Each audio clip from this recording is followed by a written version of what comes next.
What up? So, I'm off work relatively early compared to when we normally get out of here. It's usually like 1, 1:15, 1:30-ish. It's like 12:45 right now.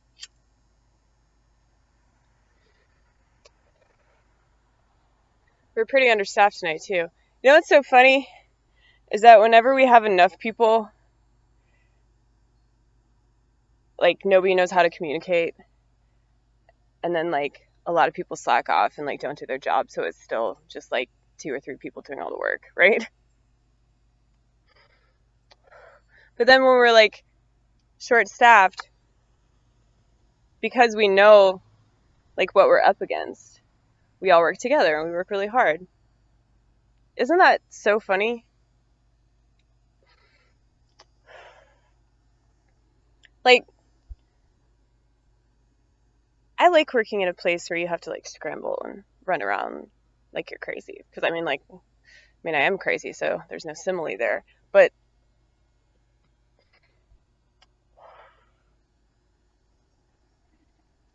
it's funny, though. Lots of things are funny in my world.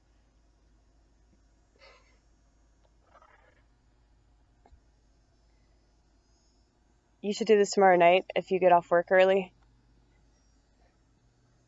And you can shoot a video. You can just, like, stand by the brick wall. Okay, right over here. It's like I'm at a comedy club, you know? What's the deal with fast food restaurants? Fuck those places, right?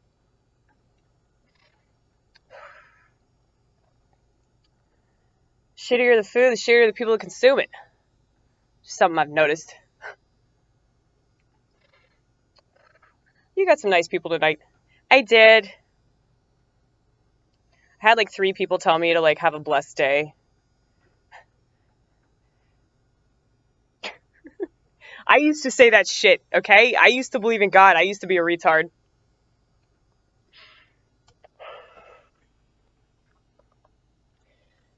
I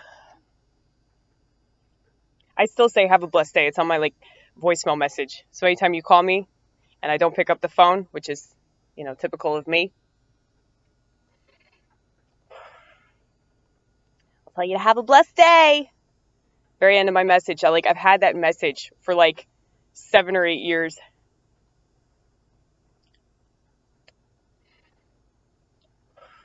I refuse to change it. I mean, who says that God has to be the one that blesses you? What if I'm blessed by Satan? What if I'm blessed by a tree? Like, I'm blessed by Lord Cannabis, all right? That's who's blessing me. Like, you can be blessed by Jesus or whatever the fuck you believe in. I mean, it's a nice gesture. Like, I get it. Like, people are trying to be nice. Like, the people that said it to me were really, really sweet. So, I can't really say anything mean about them just because they believe in God and I don't.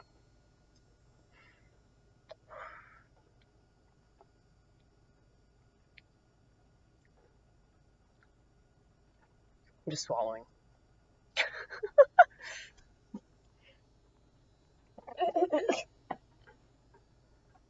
Very awkward, y'all.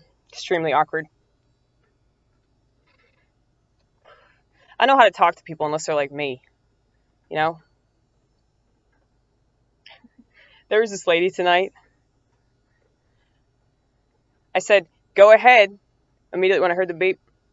She was like, go ahead? Like, wow, things have changed, like, since I worked at Wendy's. We used to say, welcome to Wendy's. And at first I thought that she was, like, critiquing me. But then she came around to the window and she thought it was really funny, And she said that her brother, anytime that he answers the phone, he just says, go ahead. I was like, I'm adopting that.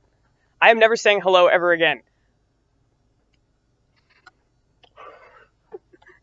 Go ahead. That's hilarious. Yeah, but she thought it was really funny, so it's pretty awesome. When you think that somebody, like, doesn't like you, but they actually do like you, it's usually the other way around for me. or they do like me, and then I say or do something to fuck that up. That's more the case. But feel like such a gutter punk. Stand by a brick wall, smoking a cigarette.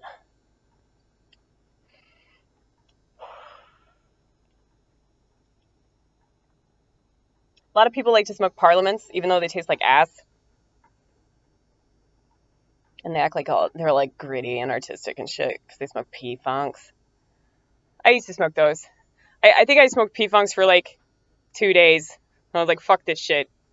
This tastes horrible.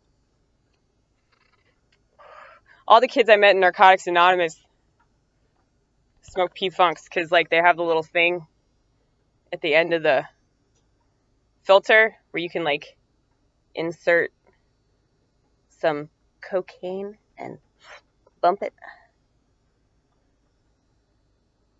And like, I guess uppers make you want to smoke. I mean, I know that like when I was on ecstasy, like, holy shit, I could fucking tear apart a pack of cigarettes, man. Like I'll go through a pack so fast if I'm on ecstasy. Like, okay, so I'm gonna move around a little bit, you know. Gonna be walking around the parking lot of my place of work, comedy. But yeah, so I just did this so I could grab another smoke. But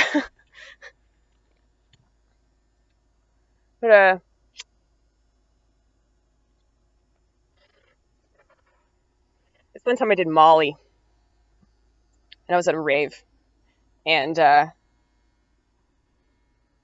was really horrible. Like, I was not having fun at all. Like, I was really fucking stoned.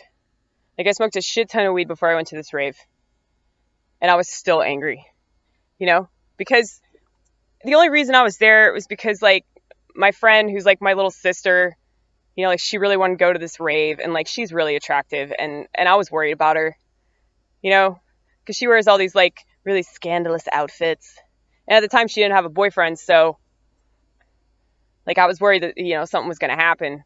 Some guy was gonna try to grab her and kidnap her and put her in the trunk or something. So that's the only reason I went to this fucking rave, because like, I hate that type of music. Like, it wasn't techno, it wasn't jungle, it wasn't whatever the fuck, what's the other one? There's techno, there's jungle, and then there's like another version of techno, I don't remember. Anyway, this rave, it was just dubstep, which is terrible. I mean, you know my feelings on dubstep. And so I was just like raging, you know, at this rave. And I didn't know if I was going to do Molly or not, because I don't really like that drug. I don't like being like hopped up. It's not an enjoyable experience for me. Plus, I don't have very much serotonin. So anytime that I do a drug like that, like, it's supposed to release all that shit at the same time, right? So you're like super duper happy. Like, you're so happy that you could die. Well, I still wanted to die. Like, I still was very suicidal. So, you know, the term ecstasy was misleading for me. I mean, I guess for normal ass people, it's a pretty awesome experience, but and then I know people like me, like my friend Kim, you know, my little sister, something like that. She loves that shit. You know, 'cause she's got depression real bad. She's also a borderline. But I mean, I guess drugs affect people differently, you know. Everything affects people differently. But she was like so into that shit. You know, like, she was trying to go to like every rave she could go to. I was just like, honey, like, if you have depression, releasing all your serotonin at once, multiple times, is not wise, you know, because eventually you won't have any serotonin left, and you'll be really fucking depressed. That's why the come down's so bad. But like this night at the rave, because I was so angry, I was just like, I need something else. So my friend ended up scoring some Molly from this like little twink from Canada. It was like his 21st birthday, and he just happened to be in Nashville at this rave celebrating with his friends. And he was like, man, everybody's so nice down here. I was like, yeah, they're nice to your face. Probably talk nothing but shit about you immediately when you left.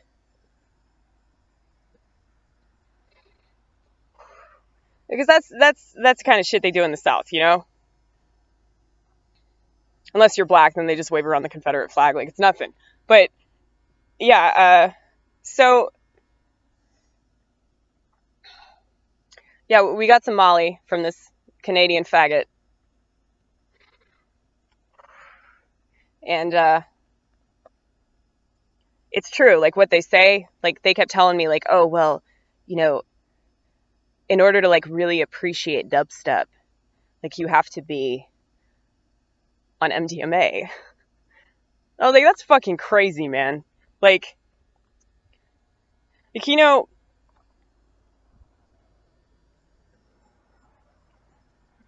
one of my friends, he told me a joke, because I really like the Grateful Dead. I mean, I'm not like a deadhead or anything, but oh, sit down. Oh, yeah.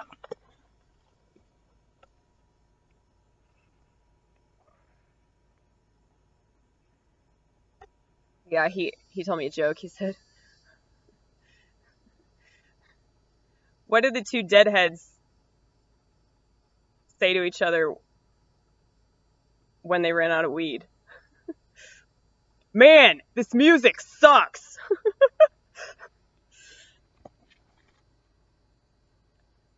Well, I wish that like people didn't like dubstep. I mean, it's a genre for a reason. Like there are lots and lots of people that don't know what good music is. I don't know what it is like that's so appealing about it. Like that fucking bass drop is the most obnoxious thing ever. But I totally got the bass drop though. That was on mdma, man. Like I could not stop dancing. And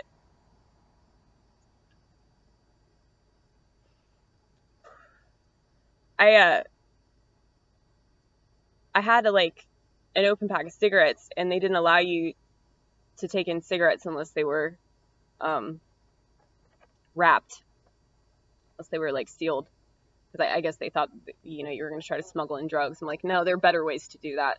I actually, I snuck in a bunch of joints.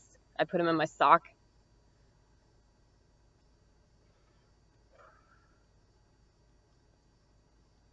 But yeah, so I put all these cigarettes. Like it was a paint party. It was like one of those raves where they like have like a giant hose full of paint and they just like squirt it on you and shit. So I was wearing like a white t-shirt. Oh shit. This is scary shit, you guys. The lights just turned off. I'll just stand over here. Shit, I was gonna play music. Do y'all want to hear me play some music in the grass that's wet and I probably shouldn't be sitting in it? I think that you should get out of here because this is kind of weird.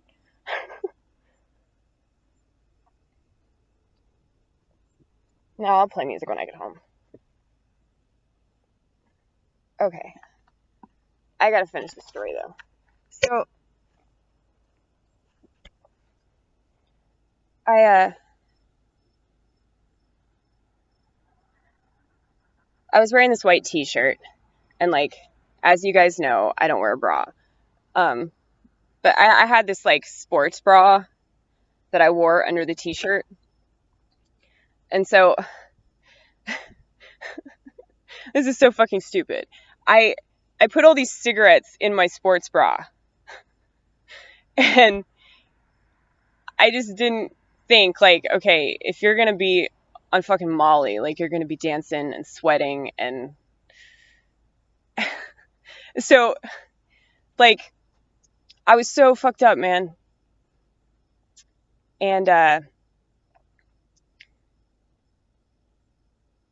like with Molly, and ecstasy, or whatever form you take, MDMA, I guess the reason they call it rolling is because, like, you literally, like, roll into your high. So it kicks in, and then it really kicks in. And when it really kicked in, like, I just kept going further and further into the crowd, and, like, trying to isolate myself from, like, the people I came there with, because that's always what happens to me. Like, whenever I do, like, hard drugs and I'm with a group of people, like, I always leave that group of people and go, like, talk to myself, or, like, I find other people to hang out with that I like more than my actual friends. And I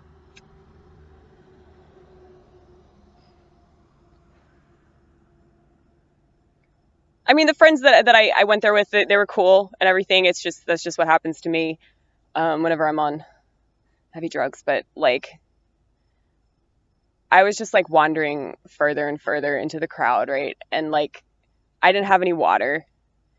And it was, like, very similar to, like, being in the ocean, and just going further and further, like, where there was, like, a riptide, and you're just, like, looking back at the shore going, like, I'm probably going to die. But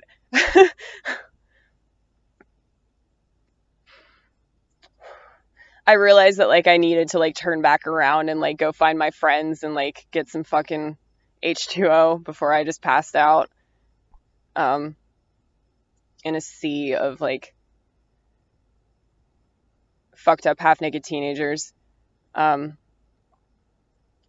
But yeah, I went back, and, like, all my friends were just, like, sitting down, and, like, I was like, oh yeah, I had all these cigarettes, right? And I just, like, I looked down at my bra, and it was just, like, fucking tobacco, like, everywhere. It was just, like, tobacco all over my fucking tits. But I still smoked these, like, broken cigarettes. Like, I just, like, smoked them so fast.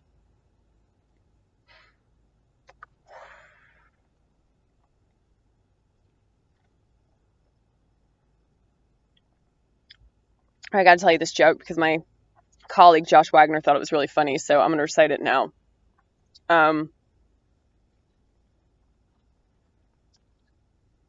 So, like, yeah, apparently, like, yeah, MDMA will help you understand the bass drop, right?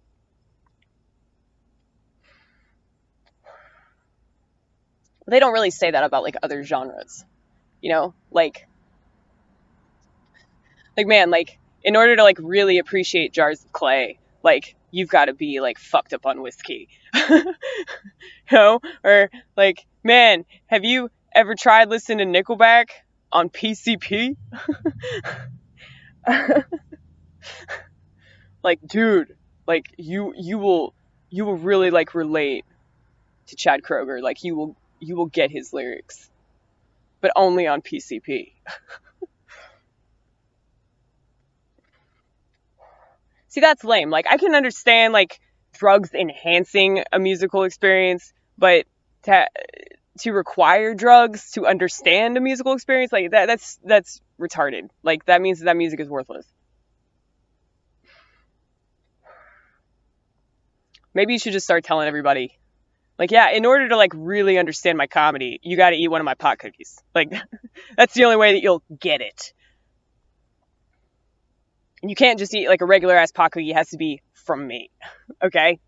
Because I put a whole ounce in there. Oh my god, I'm so excited to make more pot cookies, you guys. That's my excited face.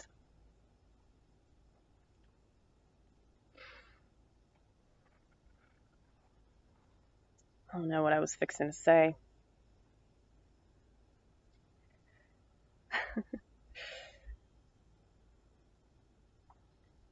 And dubstep's terrible, though.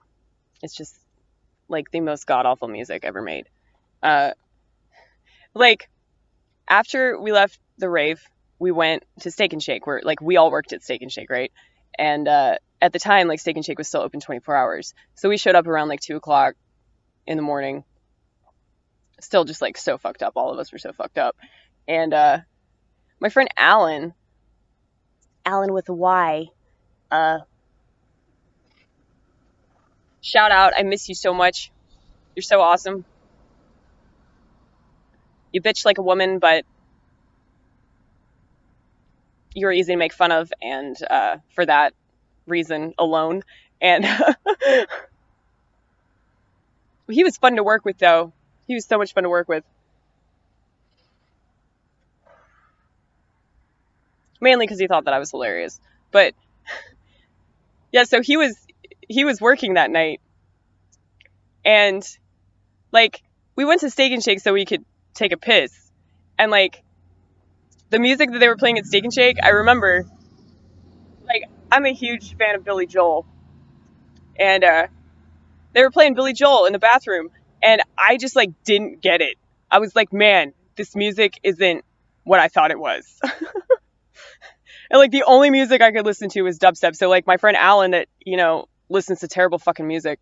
It was, like, either dubstep, really terrible, like, screamo metal, or really terrible, like, whiny Fall Out Boy kind of shit. Like, those were, like, the only 3 genres of music that this motherfucker played incessantly on his phone. But, yeah, like, oh shit, there's a car over there. I'm wondering what they're doing. They're probably getting drugs. Yeah, that's true. I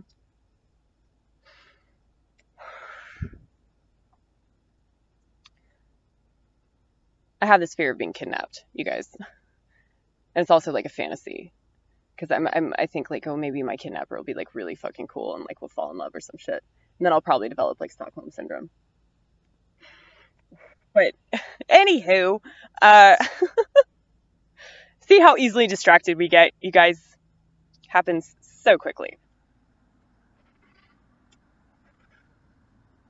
But yeah, after I took a piss listening to Billy Joel and, like, my brain exploded, trying to decipher the hidden meaning, right? Well, see, I guess, like, that's why, like, dubstep is good when you're, like, really fucked up, because, like, there's nothing to understand, because it's just shit, right? It's like, I'm fucked up, I don't care. But, yeah, so I, like, begged Alan to, like, put on dubstep on his phone. It was, like, the one and only time that I've ever wanted to listen to that shit music. But, like, I went behind the counter, like, on the line, like, with the food and everything. I just could not stop dancing. Like, it's pretty awesome.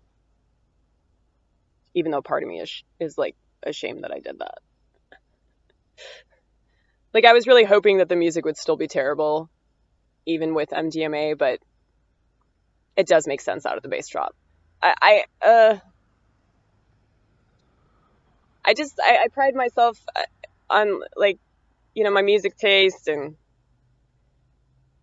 yeah, but you got some bad shit, though. You know you do. Like, every so often, you're just like, man, I really want to listen to some Kesha. Like, dude, I went to high school with her. And, I went to high school with her, and, like, I didn't have a problem with Kesha, but, like, a lot of the people that I went to school with that I had a problem with her. So I liked her. She was cool in my book. Shout out to Kesha. We weren't, like, friends or anything. We were just, like, acquaintances. But yeah, like, the theater department did nothing but talk shit about her. And she was, like, a total slut, like, in high school, you know? So, like, her lyrics are pretty accurate, you know? Like, I feel like she really like lives that life.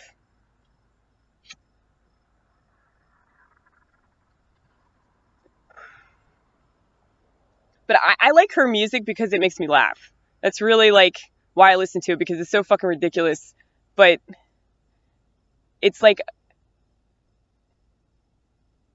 trying to like appeal to this idea of like this party that like never stops. You know, like Key and Peele, they had like an amazing sketch on that. Like it was so funny. Um,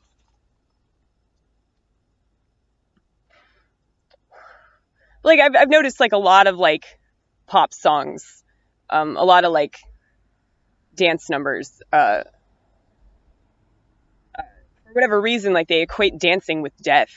They're like, we're gonna dance until we die. Like, why does that have to be the follow up? Like, couldn't you say like, you know, we're gonna dance till we pass out? I guess it doesn't sound as good. It doesn't sound as dramatic.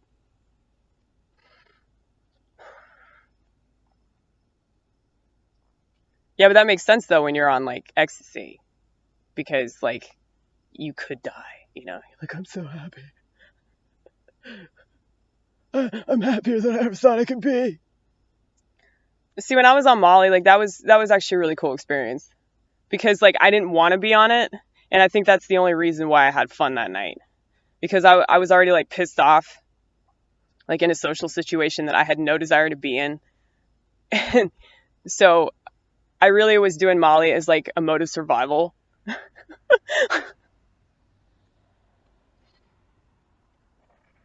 But yeah, that was a fun night.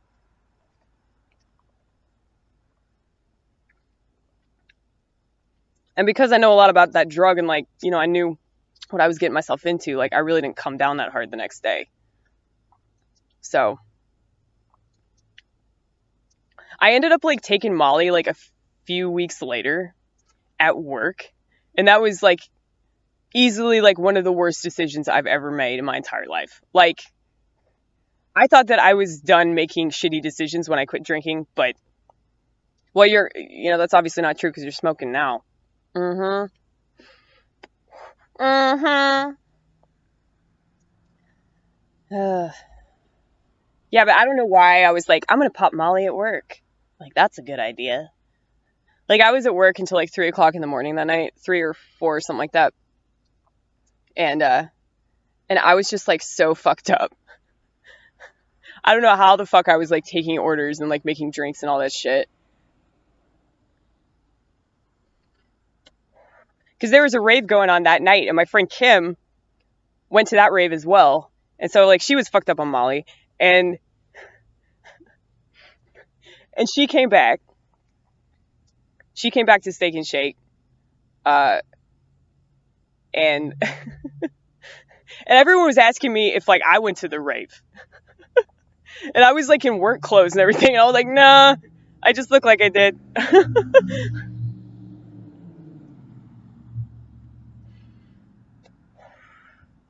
But yeah, not a fan of uppers. Because like I'm already pretty frenetic, you know. Like I don't need any help. Thank you, mdma. Thanks, but no thanks.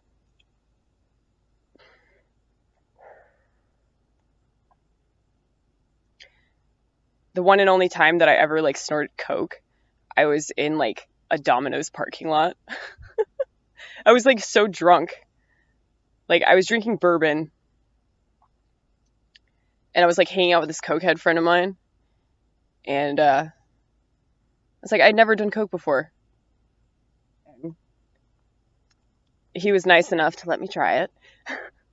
But like I barely remember this experience. So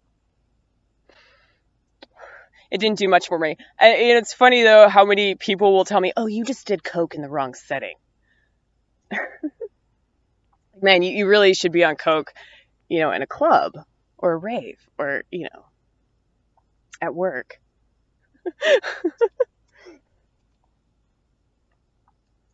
My manager took a Loratab today. It was hilarious. He was like, yeah, we only got like this amount of people tonight, so I hope you brought cigarettes.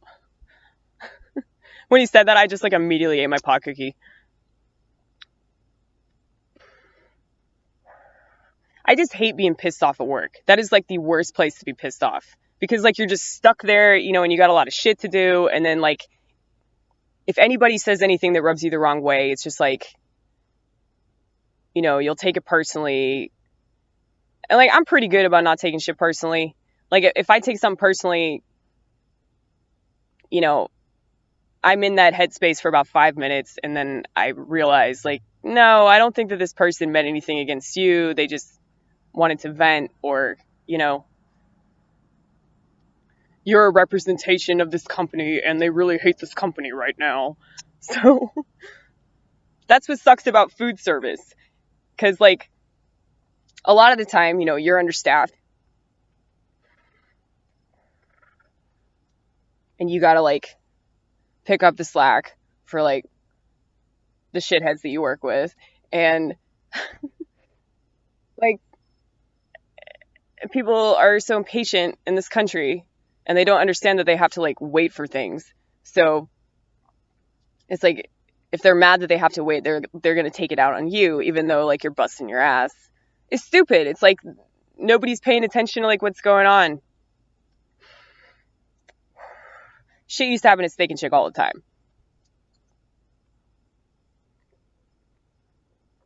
Like I think that's so fucking shitty. Like if you go to a restaurant, like I always tip so well, like even if the service is horrible, just because I understand how horrible food service is. So, you know, if like my food's not out yet, I just assume that there's a fiasco in the kitchen, or, you know, there are only 3 people working back there.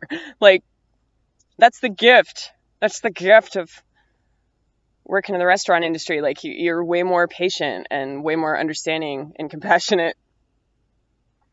But, you know, people that haven't worked in food service, like they don't understand that. So fuck those people, right?